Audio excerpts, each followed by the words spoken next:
It's Nate. Welcome back to another episode of the Redeemed Man podcast. I am excited today to have with me Jake Lockert. Jake, welcome to the show. What's up, Nate? Glad to be here.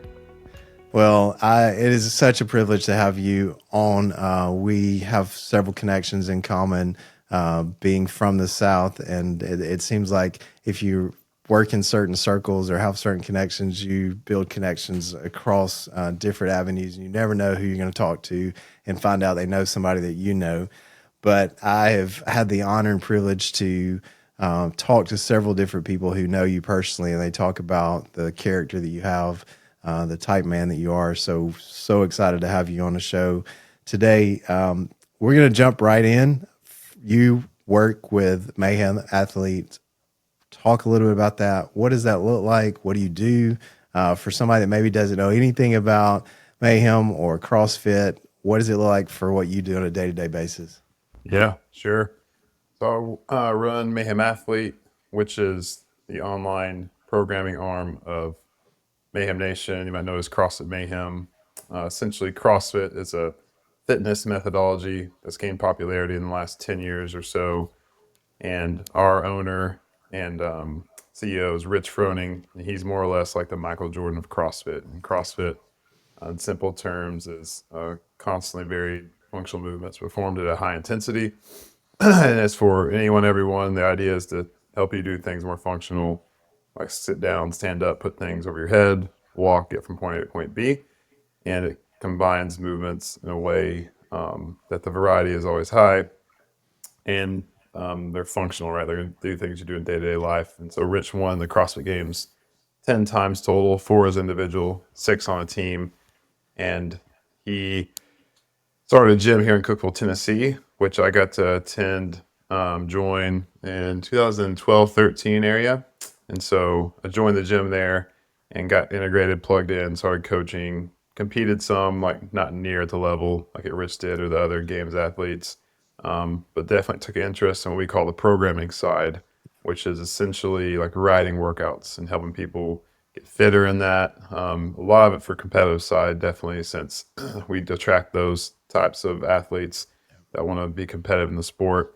And Mayhem Athlete is a platform we use to deliver workouts, fitness, a lot of one-on-one coaching now too. 2 people. We have an app that someone might follow, whether you're trying to make the CrossFit Games and do your workout every day, or 2 sessions, 3-4 hours sometimes, or just 1 hour in your garage, do a quick Metcon, as we call it, maybe 5 to 15 minutes in a strength with, so a lift with that, like a squat or a deadlift or an Olympic lift, or all the way even down to, we have 30-minute bodyweight workouts for like moms who want to do CrossFit-esque things, but they're like during nap time, they want to be able to maximize on their fitness too. We have many tracks in there. We attract usually competitive people, or we have Everyday Heroes, which is for first responders, the medical field, military as well. And then we definitely have a wide array of, those who are teenagers, 20s, up to like 50-year-olds who are competing in the CrossFit Games too. But definitely well known because of Rich's success. We built that now where we have a roster of athletes. Not exactly like other team sports. I wish it was. Hopefully it's growing into that, but it's not established where like there's the Patriots and the Packers versus each other. We have training camps now that somewhat work like teams, but we also have an incredible media here. If you just YouTube CrossFit Mayhem, our YouTube is one of the best fitness YouTubes really in the space. So they do an awesome job highlighting our athletes, what we do, which then in terms helps the online platform for programming. So I help program, oversee a big team that was really incredible. I'm trying to grow in this CrossFit market as well as some others as well. But from a high level, I help program, help oversee how we market things, how do we interact with athletes, some like, I guess, GM type roles too. See what we can be as a company in the next 5 to 10 years. Yeah. How many people are on the team that you're a part of? I know the broader team, but specific to Mayhem Athlete. Yeah, it's a great question. It's a little bit of Wild West.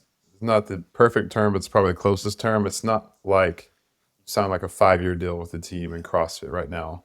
Typically, you go to that training camp to train on site, or you're remotely there and you follow the program remotely. and like social media wise, Instagram, people would know you're associated with that camp or maybe have a coach within that camp. So at the games this year, there's 40 women, 40 men that make it through all the qualification stages. And we had 14 total, I believe, which is thankfully like we kind of like are the camp that usually either has the most at the games Yeah. and or the most success. So we had 14 individuals and we had 10 teams. On the team side, there's 30 teams. On the men and women's side, it'd be 80 individuals total. So we had 14 individuals, 10 teams, which on the team side was insane because a third of the field, which had never happened. The teams are just 2 men, 2 women on each team. And in that arena, you can't have like Mayhem in your team name, uh, which a handful of them did, and then a handful are just associated with us. So yeah, 14 and 10. We had a huge crew at the games this year. And then it's a little more like it's again not like a all typical sports, but there's a masters games and a team games, which happened later in August after the regular CrossFit games. And at that we had 70, 80 people competing at those stages. So a few pieces to piece together, but we had athletes a lot of places. Now, I take it you were there at CrossFit Games. Yep. I was at the CrossFit games. We take a ton of people with us, like coaching staff. We have a booth there. We have other coaches at a gym just where anyone can go and work out. So yeah, I was there, and I usually am with one specific athlete, helping them through the weekend, along with coordinate with other coaches, make sure all the 14 individuals and 10 teams are covered day to day for events, and those guys have what they need. This year with CrossFit Games, I know there was a horrible tragedy. How did that impact the games different than previous years? And, kind of what's come out of the games this year due to the death that occurred there? Yeah, yeah, the games was honestly just awful this year because of that. Lazar Dukic was the athlete who passed away during the first event, which was a run swim. And he was quote unquote a MAM athlete for 2 years prior to this year. He had gone back to his old coach, just like we left on good terms. We just wanted to try something new. So he passed away, and he was actually a super good dude. Like we were genuinely really close with him. Just we became friends, like a lot of people at Mayhem, myself included, because an athlete just spend months Yeah. at your place. Even though he lived in Serbia, he'd come a month every year on usually. So we were all friends with him, and that was incredibly tragic. And the games itself, it was in question whether they're going to cancel it the rest of the weekend.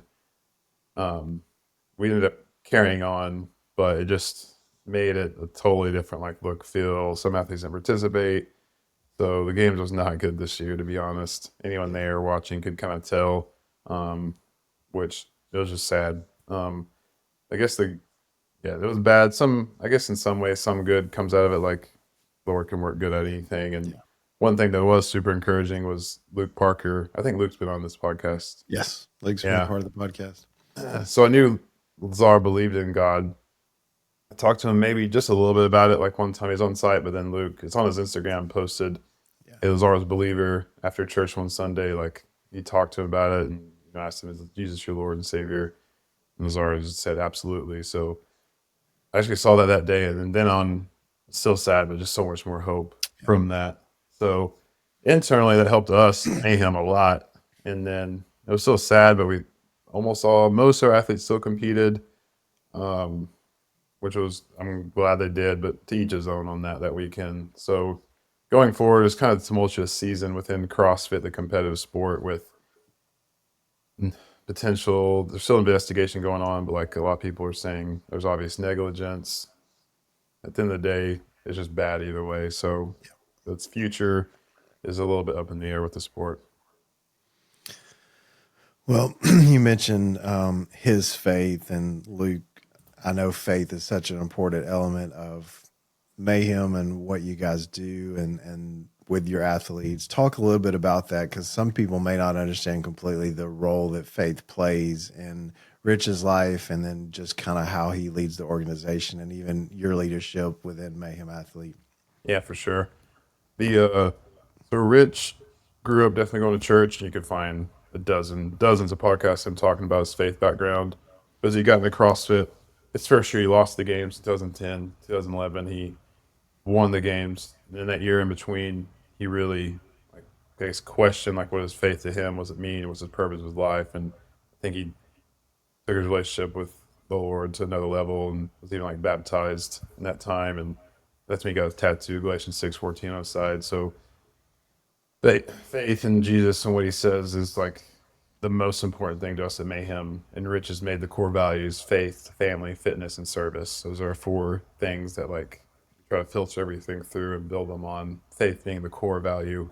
And by faith, we're very outspoken up front. Like faith means like the gospel and what Jesus says and honoring God as king, not just a generic like just believe in some entity or any like religion. Like no, we're like Christianity. Um, so it's really everything we try to do and filter through and build on. Like I said, we're definitely still a business and we'll be successful, in monetary terms and in reach and impact through fitness as well and financially. But at the end of the day, whatever Jesus says we want to do, regardless of the cost or what it means, because what he says is right.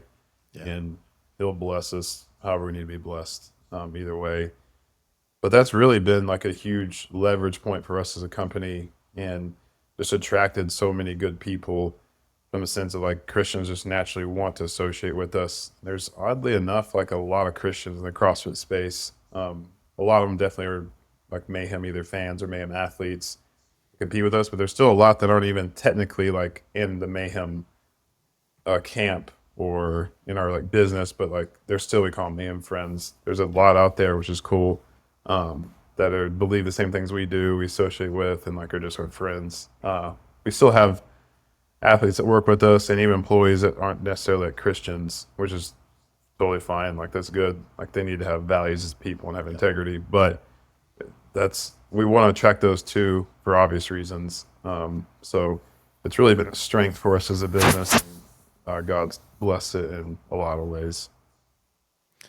Yeah, I think anybody that's familiar knows that that's an important part of the organization. And I think not only is it something that is said is important, but it's modeled in everything that's done and evident, even from how you guys interact online to conversations to, any personal dealings. And you guys go above board in making sure that it is front and center, but also in a very, gentle, a very winsome way. And it's awesome to see that in the fitness space, especially as fitness has gained, has always been an important part of culture.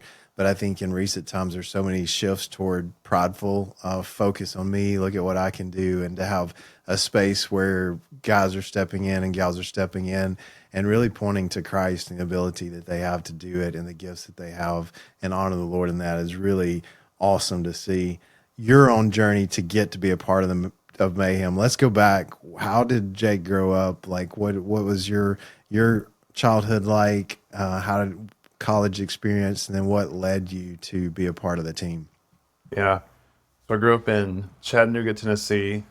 I was born there, grew up there my entire life. I went to Boyd Buchanan, which is a small private Christian school. They're a little bit bigger now, but they're near like Brainerd, which would be like South Chattanooga. Yeah. But actually, my mom went there, so I went there. I grew up at Red Bank Church of Christ. Had like a really strong youth group, and my family went there even before I was born. So had a lot, I guess, stability and a good hub of community. Great at the school and at that church. I grew up. My actually parents were never married, but they had me and then split up. I grew up with like stepmom, stepdad, Yeah. and oddly enough, they actually all went to the same church in Red Bank. So it was kind of weird, I guess, looking back. Like not normal, but better than usual. Usually those circumstances would turn out. So my parents are all believers.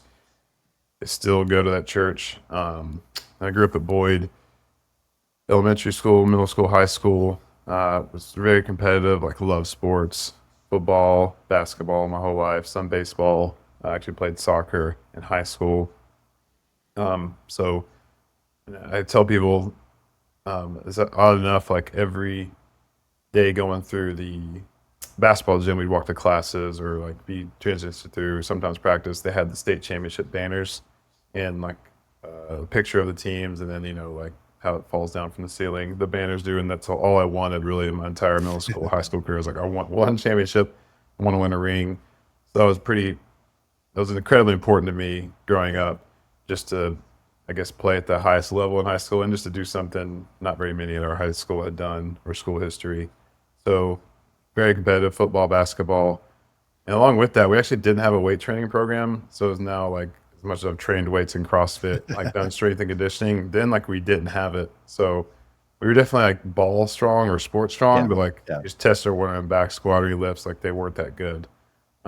Which I wish I'd had because then going into college is somewhat intimidating.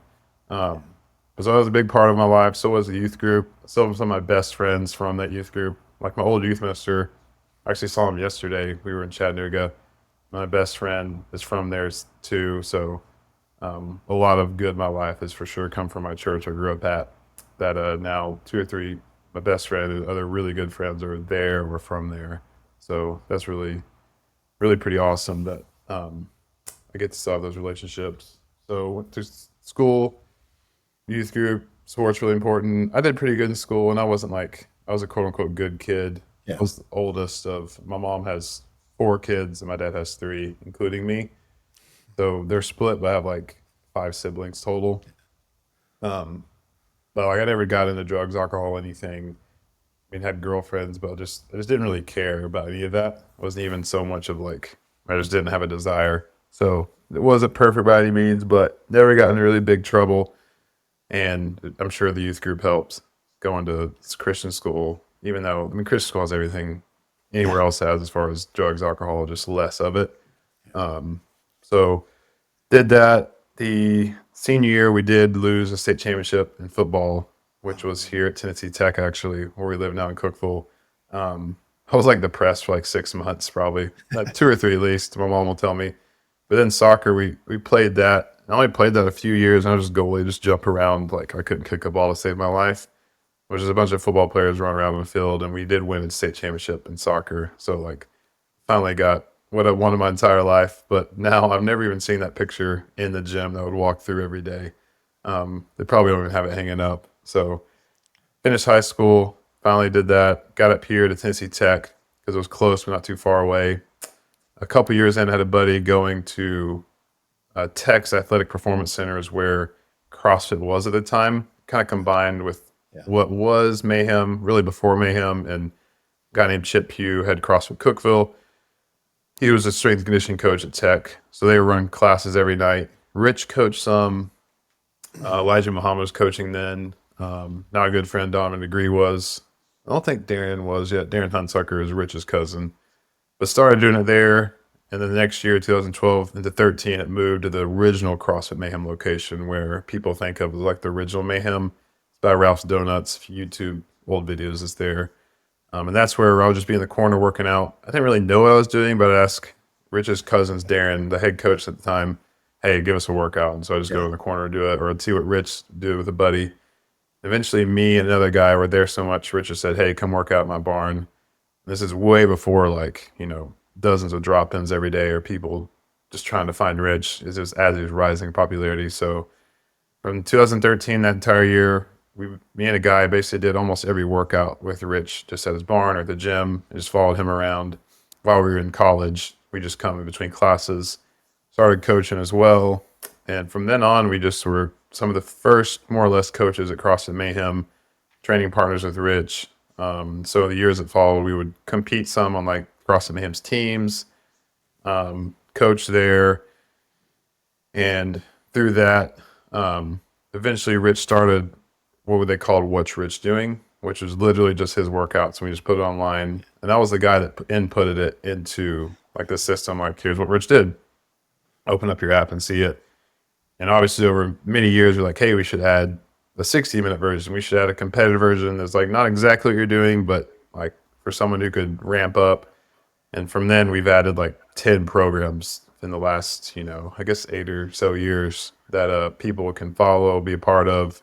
And the business has grown substantially in terms of media, our team here, athletes and all that. For myself, I was doing that along with working at a campus ministry in the same time frame, 2012, 13, 14. Also met my wife at that campus ministry here at Tennessee Tech.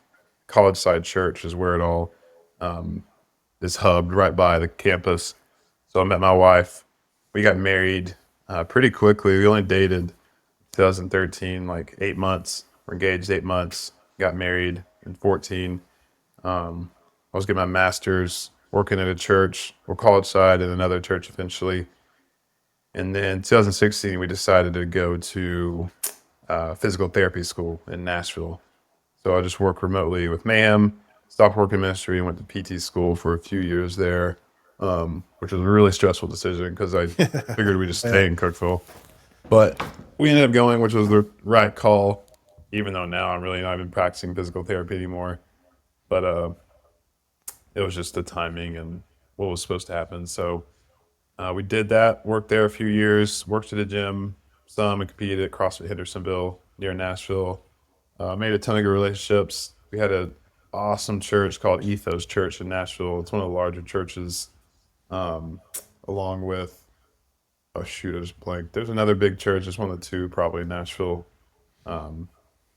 But yeah, I still love Ethos. We made a lot of good just church community there. And then 2021, we moved back here. I went full time with CrossFit Mayhem, Mayhem Athlete, Yeah. helping grow the online program and some with on site like athletes, coaches were doing there, and such. And so since then, we've been in Cookville for I guess over 3.5 years. In that time, at the end of PT school, we had our first kid, Jake. Now we have Josiah, who is 3. So Jake's 5, Josiah's 3. Last year we had Nelly, our first girl, who is now like 1.5. And then my wife, I was telling Nathan earlier, is due on Monday to get induced with our 4th kid. So we're popping out all the kids too. Jake, you mentioned having your fourth child and super young kids. How do you balance that with uh, the demands of leading your family and then working with different athletes? Like, what are some of the things that you've learned over the years of going, hey, these are my non-negotiables in order to make sure that I stay grounded on the things that are most important to me? Yes, great question. One, my wife is amazing, Nancy. She stays at home, thankfully, which is a game changer. I mean, I know it'd be way harder. I just don't know how much harder it'd be because she's always stayed at home. She taught, and then we had Jake. She stayed home with him.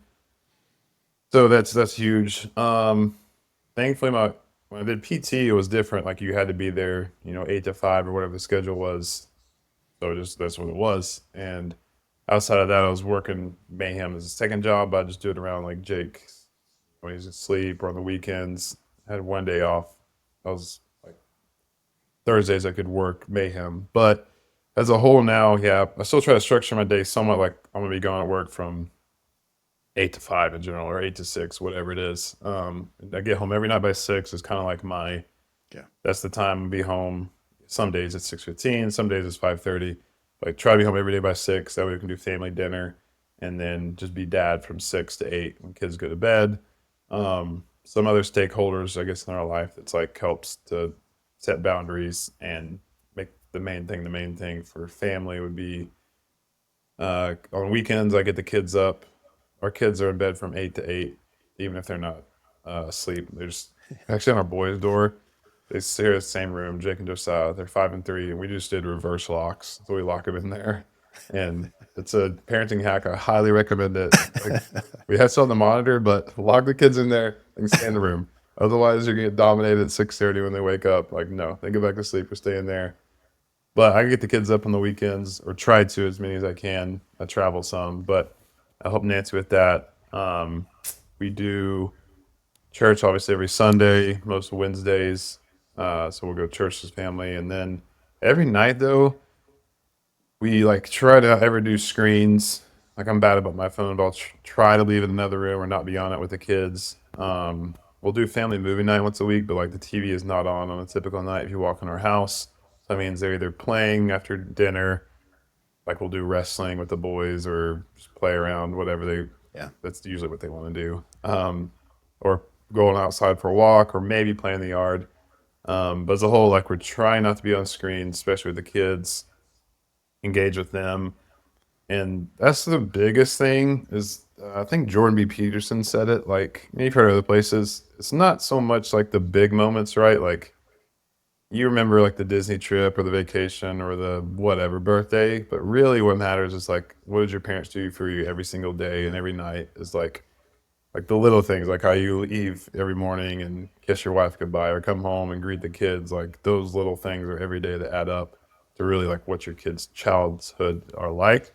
Um, so I've thought about that actually a lot and trying to make the monotony like I guess holy in some ways, really important and valuable. So my kids remember like, yeah, every night the parents would just ate dinner and played with them until Yeah. bedtime. We've recently gotten into board games with them, like super basic, like Yeti and My Spaghetti is a really good one.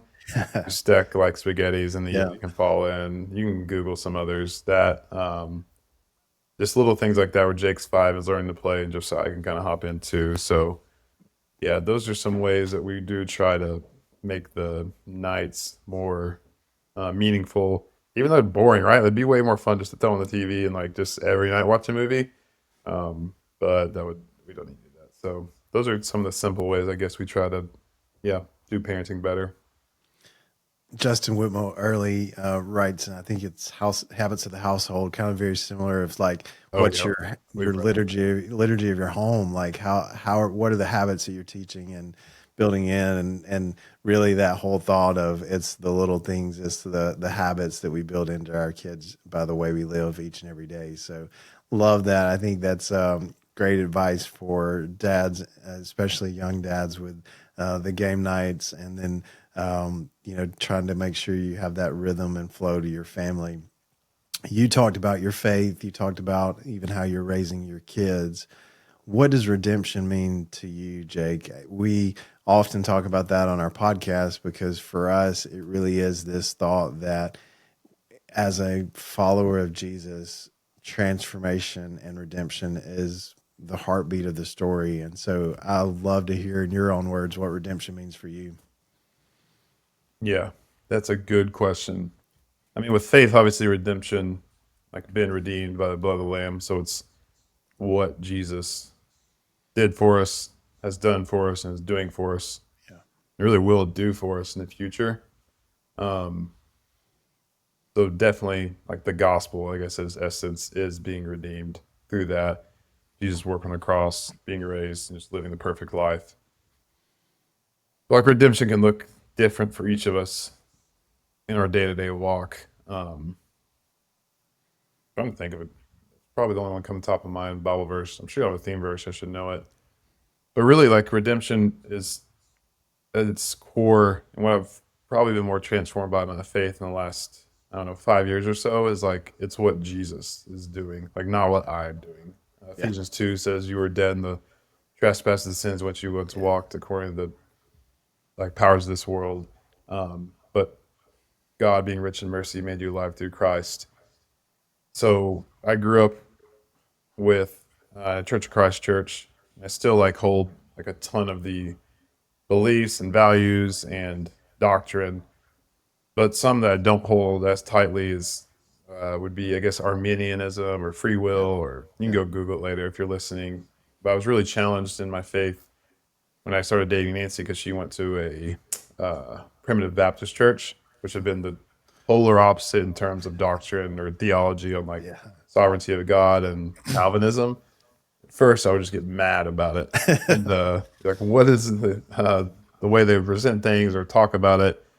But since then, I've done a ton of like study, and I listen to John Piper all the time, um, who really has like been formative in my faith, especially since the last 10 years. But the core thing I've come to now is like, which is so in line with Scripture, is like Jesus is at work in our redemption, and Jesus is the starting point. He's the power through the process, and he is the outcome of our redemption. It's Jesus. It's not us. Like we didn't decide to make ourselves alive. Like dead people are dead, and they need someone to come and save them and bring them to life. So, in our redemption, it is all about Jesus. We have to keep that as the focal point, as the core, and who gets the glory. Because we're not the heroes of the story. It's Jesus Yeah. who is, and He redeems us. And that is the way God set it up to be, and it's better that way because then the pressure is off of us.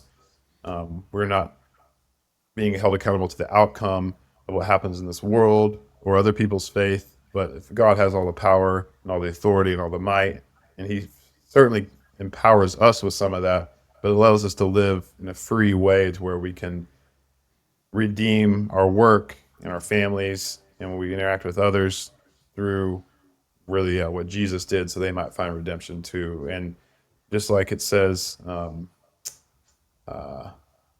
think it says, yeah, Paul planted, Apollos water, but God gave the growth. Like we certainly have a responsibility, like be scattering seeds and be pouring into people. But at the end of the day, you can't make plants grow. Like only God does that. And we can only make the fruit grow that we try to plant in other people's lives. So I think redeemed to me has more recently in my life become more and more to mean what has Jesus done, doing, what will he do, how God will work in our lives. There's tons of there's personal things I could talk about too, like ways redeemed in me and through me, and hopefully will keep redeeming. But as a high level, it's like it's got to be about Jesus and who he Yeah. is with us and for us, and it can't be about us. And like Jesus will redeem even more through that. So yeah, there's my mini sermon on redemption. No, I love it, Jake. I think, every time we hear somebody share, there's the commonality of Jesus, but then there's the personal expression of that. So it's always cool to ask the question and hear the response because it is unique to each and every person. You mentioned God redeeming some things in your life. I've heard you talk about struggle with fear and anxiety. Can you share a little bit about your journey with fear specifically? Because I think a lot of guys can see an athlete, somebody who works and go, man, these guys are kind of superhuman. Like, their ability to do some of these things and that they probably have it all together. And I think the reality of it is every single man that I've met that opens up has something they're battling, something they're walking through. That doesn't mean that God won't transform it or redeem it, but we all have our challenges and we often need a space to share and be open about those. And you've been open about your challenges. So share with us a little bit about fear specifically, what you've learned and how you've overcome some of that. Yeah, so I think guys for sure, like women, are much better at talking, expressing how they feel, and really just working through that. Probably on average better than men. Yeah. Whereas men like me specifically, a lot of dudes like us who are just maybe either want to get accomplish things or put your nose to the grindstone and get it done, or good about burying or bad about burying our feelings or just internalizing it and never like processing or talking through it or just dealing with it. So yeah, I deal with fear, specifically anxiety, really a lot in the past year and a half or so, more so than ever before. And thinking back, I think I always dealt with it. I know I did. I didn't know what it was, or it wasn't quite as like prominent in my like, mind, thoughts, and life. I guess coming outside of just being internalized. So yeah, definitely like catastrophize is a common thing I do. Like a small thing in my mind will just like go to the worst possible outcome or outcomes that could Yep. happen that are bad instead of like 89% of the time nothing happens or something good might happen. So that's something that I definitely struggle with. It's really always usually more work related for me personally. Yeah, pretty much just work related. Like stuff at home like doesn't bother me Yeah. really. Like the kids, I don't worry about it. My wife, I mean, they're awesome, so like that probably helps. But also like, are being induced on Monday, I'm just not worried about it. I don't know. I'm really not at all. Like if I have a big meeting, or dilemma, some problem at work, like that'll keep me up at night. The core root issue, I'm still figuring it out. Like trying to think through is probably putting way too much importance. It is, and like yeah, like idolizing in a way work, or just not even idolizing, just not trusting God as much in my faith to take care of things there. And like my workplace is awesome. I love working at Mayhem. I have a dream job. It's incredible. Could literally work there probably the rest of my life. But just any workplace has problems, and in business there's challenges. So Yeah. like if you're fearful of like, oh, what if we don't succeed or we shrink or we die? Like that's a possibility anywhere. So working to have faith, like God's gonna work it out for us to be successful. And if we don't have it in me, like it's gonna be okay. But those obvious things are hard to, I guess, speak truth into yourself. So that's where I really deal with it. And I would say a common thread with dudes with anxiety, I would imagine that's similar. Like they have the most anxiety around things they place either too much importance on or where they're putting a ton of their time, energy, and effort in that. And then two, if all that value is placed in it, they're afraid, like I can be like, what if I'm not good enough, like in my job, or I don't get it done? Those types of fears and anxieties that come to, or what will people think? Obviously, that's a big one. You care too much about people's other opinions. So sometimes I do. You wouldn't know. I think a lot of guys like that, like Yeah. looking, you spend a lot of time with me, you might, but otherwise you're not going to know. So that's been big. Does that make sense? Have you gotten better about vocalizing when you are struggling with your male friends, like saying, "Hey, man," because I know Mayhem is really all about family and creating that culture of being close. So, is it easy for you to take that step to go to maybe some guys that you're super close to? Hey, this is kind of what I'm walking through. Or is it still a challenge to let somebody into that mental headspace? In the moment, it's probably harder to, like in the initial moment, as I'm going through it, I definitely don't mind sharing. I have like I guess a couple buddies I'm close with. Yeah, I'll share with them, or one of my mentors who's helped me a lot through it. He used to struggle with anxiety a lot. He actually gave me like this. There's this Excel spreadsheet. Shout out Stuart, and he used to really struggle with anxiety, and it's just going through like physically, mentally, emotionally, intellectually. I always forget. There's one more, like community wise, like where are you lacking, and it makes you rank them and talk or write them out, and then you'll usually identify one thing that like you don't work out. Well, if you work out, you're probably gonna feel a lot better. That might cure it. That wasn't my problem. Mine was I wasn't around enough other good men often Yeah. enough. Like not like work related is great, but it's still work. Like it's not the same. Like specifically being around other good men in my church more often. That was quick. It was like you're never around anyone outside of work that's not a Christian, rather than like an hour on Sunday. I was like, oh, that's a good point. So that's one way I try to identify and work through it. Be around other good Christian men.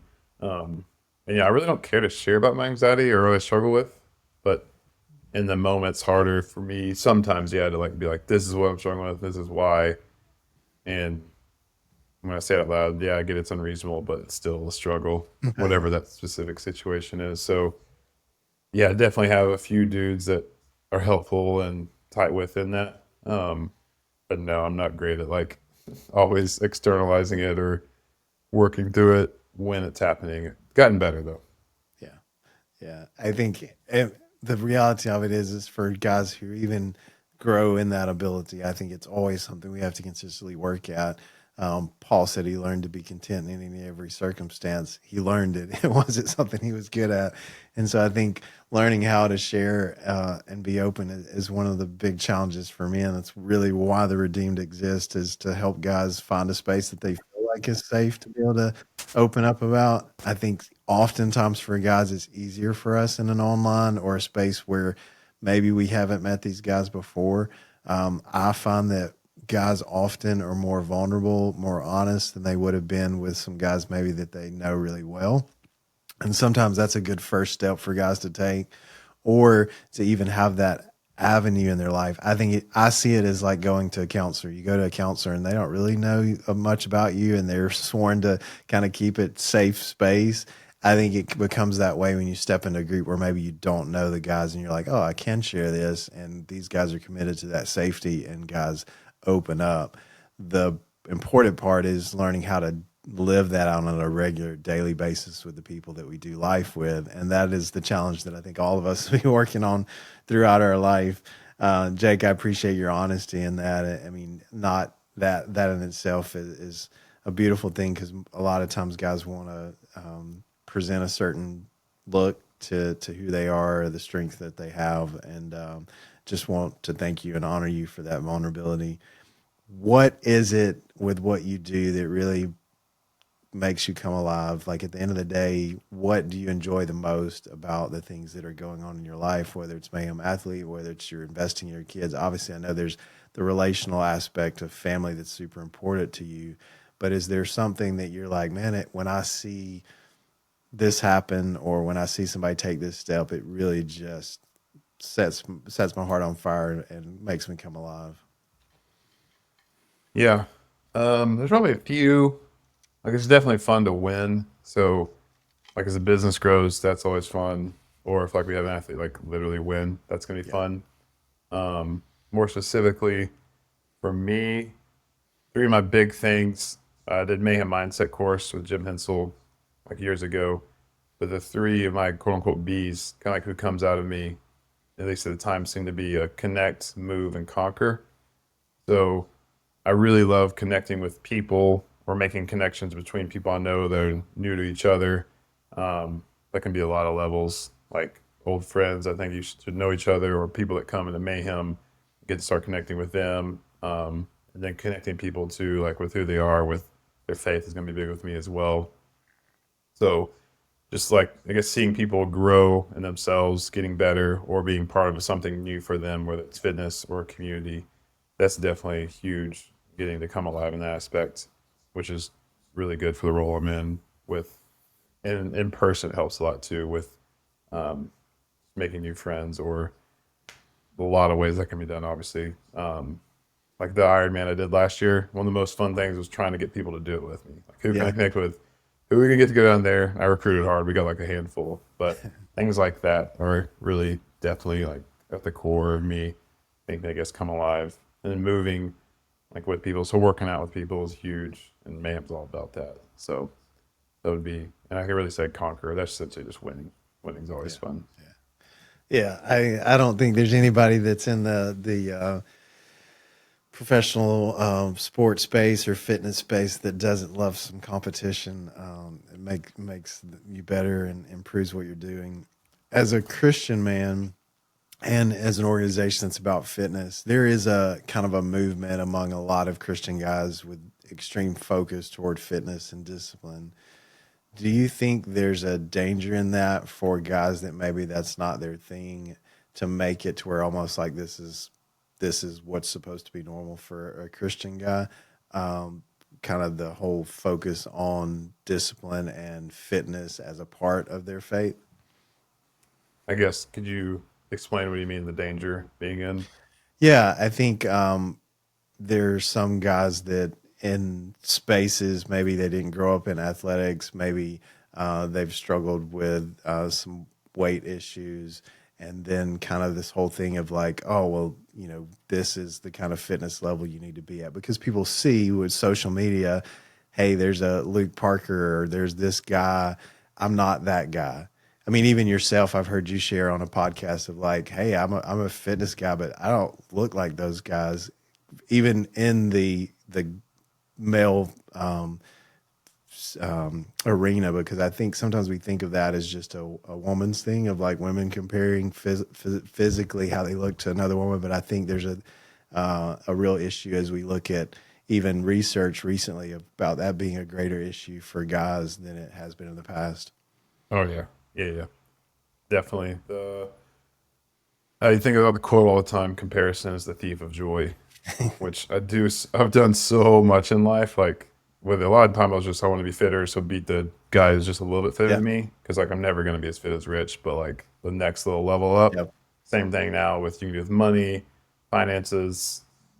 You can do it really with anything, right? Possessions, success. So yeah, that's gonna really kill your enjoyment of being trying to be fitter if you're always looking at the pedestal of fitness, especially on Instagram. It's one moment, one time, the highlight reel of it all.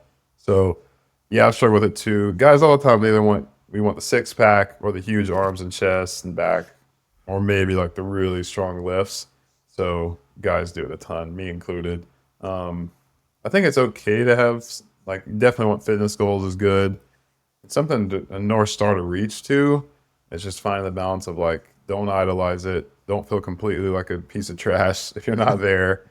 Like, and it sounds so cliche, but you should like compare to where you've been. I've done 75 hard a couple of times, which really makes you got progress because you're taking that picture every day. But like, do something like 75 hard, do before and after pictures, see where you were 6 months ago with like, times on workouts or lifts or just pictures. The scale works too. You, what's get measured gets managed. And what's that quote?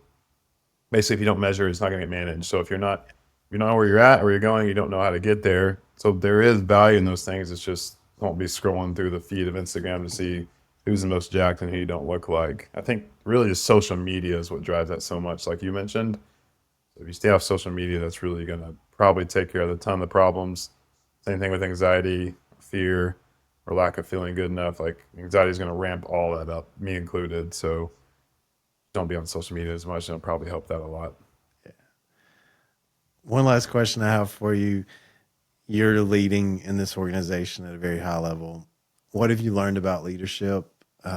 What areas of your life maybe have you changed and shifted as you've learned more about leadership? That's a good question. I'm still learning so much, to be honest. Um, I think one is definitely, which is true, like fitness, life, parenting, leadership too. You've never arrived.